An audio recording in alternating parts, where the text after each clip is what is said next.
Alright, this could be our notes on the continental margin. And you've probably heard this term before, and you probably think it's the area on the edges of the continents, and it really is. But we want to kind of add something to it and kind of think about how is this connected to plate tectonics. And really, to make that connection, we have to understand the continental margin, what it actually is. It's the place where the oceanic crust meets the continental crust. So oceanic crust is made up of salt, it's thinner, and we'll come back to this, and it meets continental crust, which is much thicker. Let's look at a picture of what this looks like. So this is a picture of the continental margin. The margin is this whole area from the shelf to the slope to this rise right here. And there's even something called a shelf break, and we'll talk about that. But the margin is just this area. Here's the continent, the edge here would be a beach or something, but then you have the water, and you can see it's generally the same depth, and it has this drop off, and then this area here, and we'll talk about this, and it goes out to the abyssal plain. But you can see the two types of crust. You have this continental right here, then you have this oceanic right here, and depending on the type of margin, if it is a passive margin, these are really just connected and they're pushing each other, and one's not going underneath the other. But if it is an active one, then this one is going underneath and you have subduction. But this is, depending on passive or active, there's something very different going on, but it is the place where the two types of crust meet. So if we go back to our notes, I just wanted to show you that picture. And I'm going to erase this.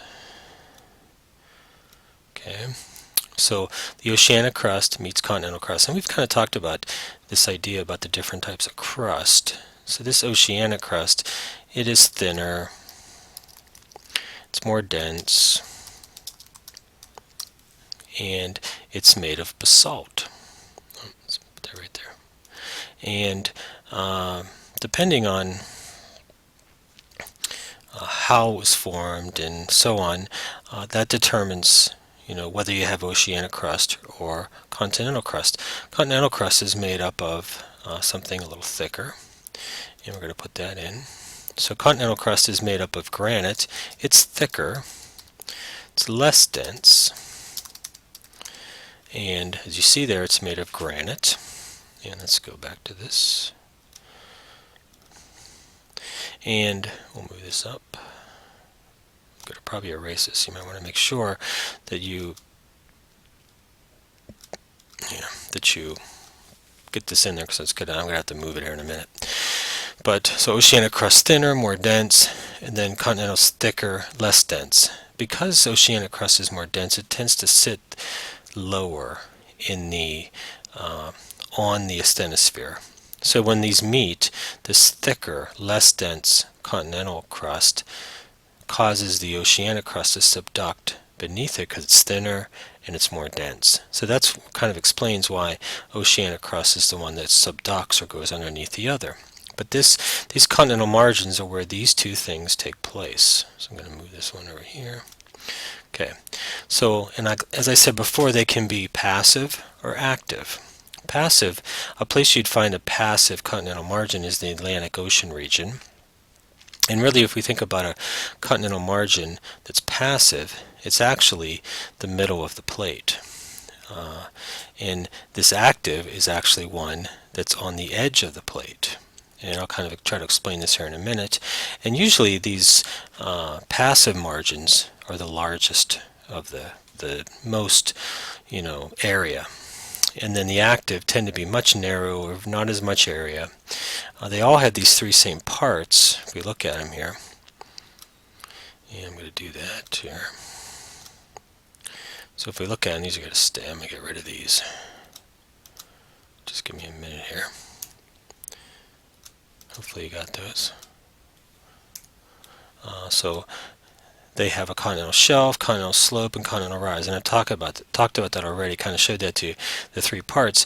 But if one's passive, it's just really the margin is at the middle of the plate, and I'm going to show you the differences in a minute here. And then the active, an example place you would find one is a Pacific Ocean. It's where subduction zone, where one plate is going underneath the other, and it's much narrower. Now if we go back to our pictures here, especially this one, so we can see, as I was showing you before, you have this crust and this crust. But when you're in a passive one, these are kind of locked. One is not going underneath the other. So they're kind of pushing along. This crust is pushing this crust along. And this is caused by the Mid-Atlantic Ridge. Let's see if I can write that. I'm going to say ATL Ridge.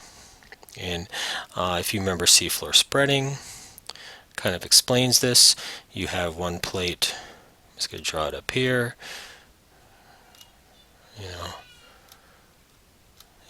going one way, this is going this way, it's a divergent plate boundary, another one's going this way, and magma and such is coming up through here, and it's pushing these plates along as convection currents move them.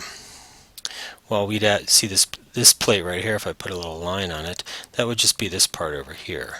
And it's just pushing this, and really this oceanic crust and this continental crust are really like welded together. One's not going underneath the other, and it's just pushing this along. So these are passive, so there's not a lot of action going on here. I mean, these crusts are connected, but there's not volcanism, there's really not a lot going on here. We'll look at an active one in a minute, so let me erase this. And I want to go to a different one. So here's a map that shows you where these are. So these are different. Green's continents, blue is I'll make it a little bigger maybe. Yeah, and then blue is the water, right? And then these color codes tell you where these passive margins are. So really, all along this Atlantic region here, these are passive, and even wrapping around into the Indian Ocean, these are passive margins. So these plates are actually connected. This oceanic plate is pushing this continental plate, and they're connected. So there isn't any subduction occurring in any of these areas. The ones where you don't see any color at all, that's going to be your active margins and where subduction is occurring. Okay, so if we go, see, this is the one, yeah. So this shows you the difference between these active margins and passive margins. An active margin, or let's go to passive first. So passive here, you're always going to have some of these features. This is called a submarine canyon, and the smaller one, you have some sediments going. Look at how thick these sediments are. But here you see very little sediments, right? And that's because of these aren't really moving. And most of the things that are occurring here is just erosion due to natural processes. These ones are very different, these active ones, because there's a lot of volcanism going on and plate movement, and that's really causing much of the changes we see here. You still have the submarine canyons, and you can also see this is your continental break and the slope break, but then look how much steeper this active margin is. The passive margin is much more gently sloping, and this has to do with this plate pushing this and kind of making it do that.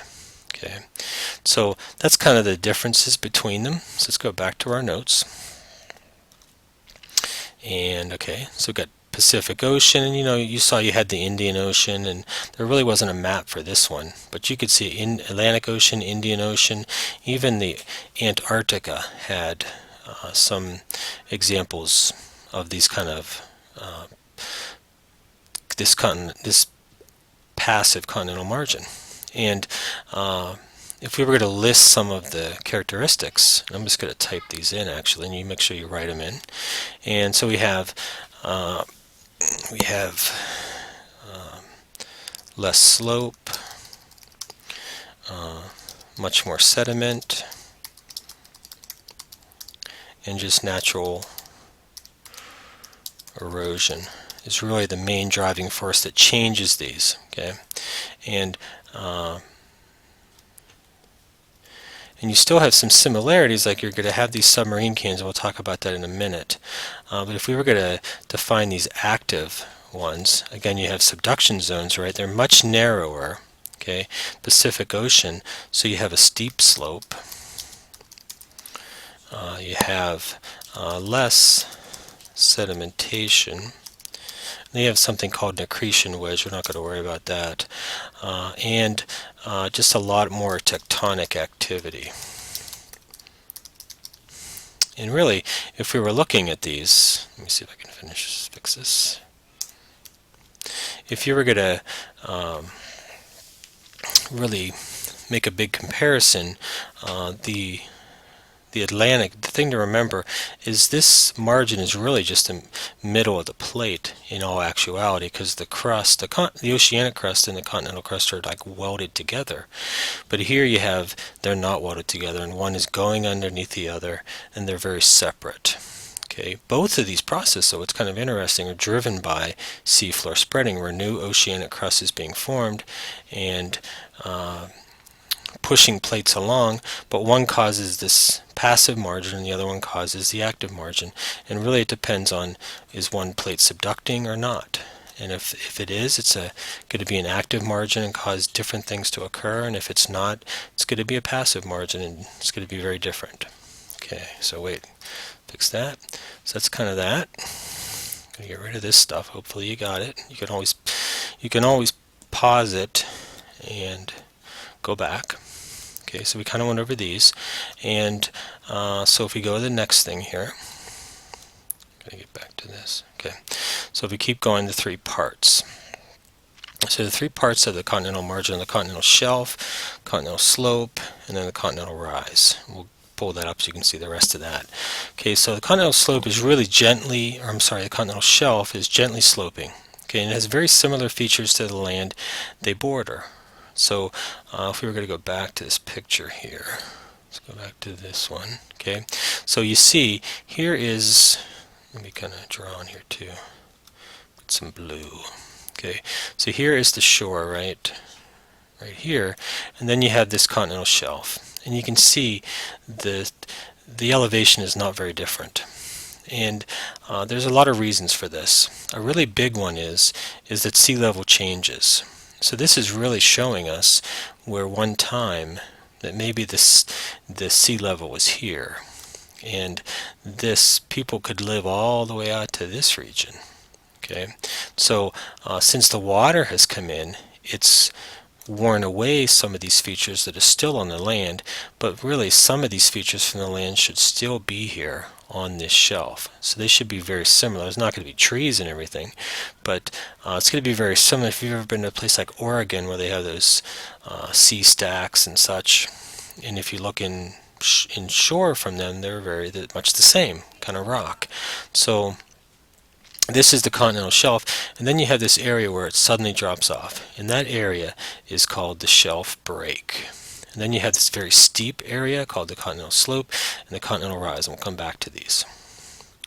But that's your continental shelf. And some are have a huge area, Atlantic, and these passive margins are going to give you a much wider continental shelf. And in the Pacific, much narrower, like some are like 6 miles and that's it. Drops off to the continental slope. Some are very, like 300 miles. They're just really, and that would be more your Atlantic Ocean. Okay, so if we go back to the notes here and look at this next part.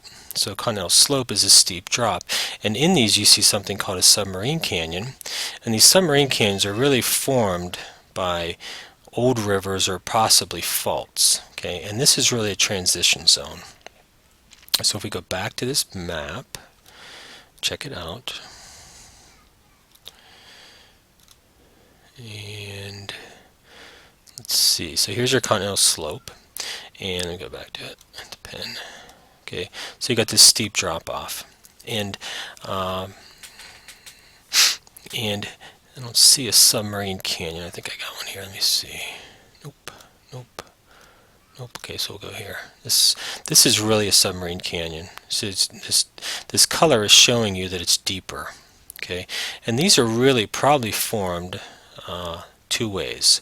One is through an old river. So if you remember, we went back. We were talking about this. At one time, I'll actually get rid of this one. At one time, perhaps this water was way out here. Okay, and you might see, this isn't showing any, but you might see submarine canyon here and here.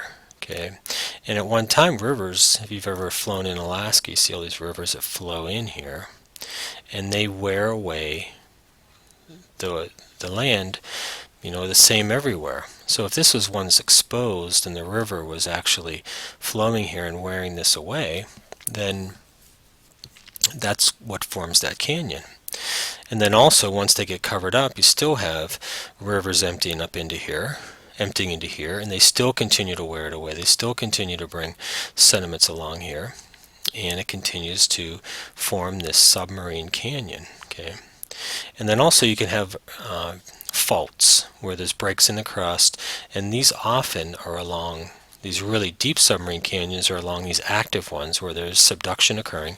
So it causes these submarine canyons to be very deep, and then they get also formed through faulting of the crust and cracking, and then as that new area is opened up, then erosion makes it deeper and deeper. And these are some of the deepest areas on the edge of these continents. Some are deeper than the Grand Canyon. So if we go back to the notes here, I'm going to add something to it. Okay, so I'm going to erase this. And so we have these submarine canyons, and again, they're formed by rivers. You can say that. This is erosion. I'm just going to type that in. And let's make this a little smaller. Doesn't have to be that big. So erosion formed these. So one time the video actually went into this one through sea level being lower, right? That that continental shelf was once exposed, and it wore away a canyon there just like it would on land. Okay, and then also these faults, like I said, they cause submarine canyons by breaking the crust. So let's add another one there. Let's move this guy.